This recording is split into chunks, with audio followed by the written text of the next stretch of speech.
So I do feel ridiculous now that I'm being interviewed on video about Burton Youth for Christ.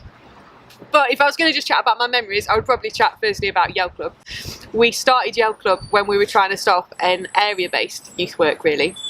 And so, because Sue and I lived in Stapnell, we tried to launch this youth club, which was for year 5s and 6s on a Wednesday night. And what we wanted was just a really high energy launch, something that would just work really nicely, make the kids feel they were part of Youth for Christ and could come to stuff in the future.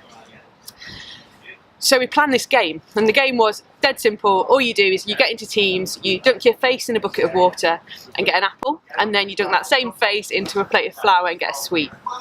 Obviously the purpose is just to get as messy as possible, which they did. They played it really well, it was brilliant. They all went home. We had 30 kids that night, so it was a perfect launch. But what did happen as well was the carpets in the community huts where we were absolutely trashed, covered in flour, covered in paste.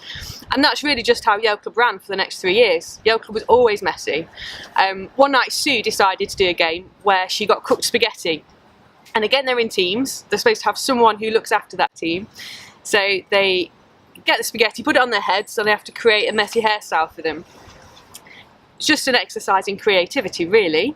But within a minute, it turned into the food fight of the century, just pasta flying everywhere you can possibly imagine.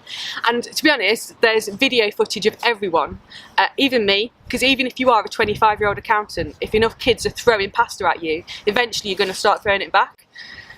So yeah, Yell Club was just always messy, but a lot of fun and really high energy.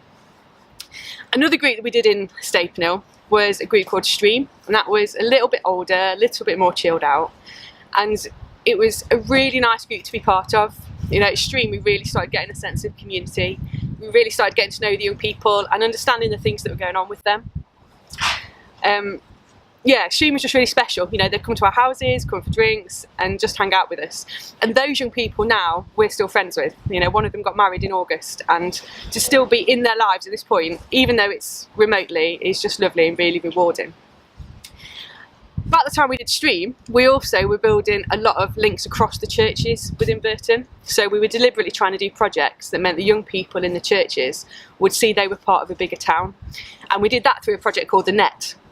So the guys would come together once a month and we'd do social stuff or worship, or they'd go out and do social action. And the purpose of that was to be, I think we called it transformation, to say, look, take your faith, get to know each other, and then go out and do good things in your community. And so that was a project I really loved being part of. They made cakes, they did car washes, they gave out things in town, they did face painting, and it was just really good to see those relationships form. And actually that came out even more in Soul Survivor.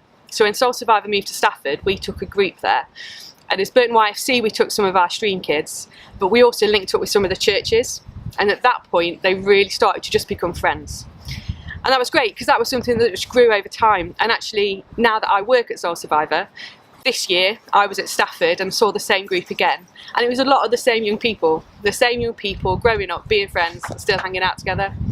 And I suppose for me, I think that's what Burton YFC has always been so good at. It's finding young people and then just travelling with them wherever they're at and keeping them in their lives.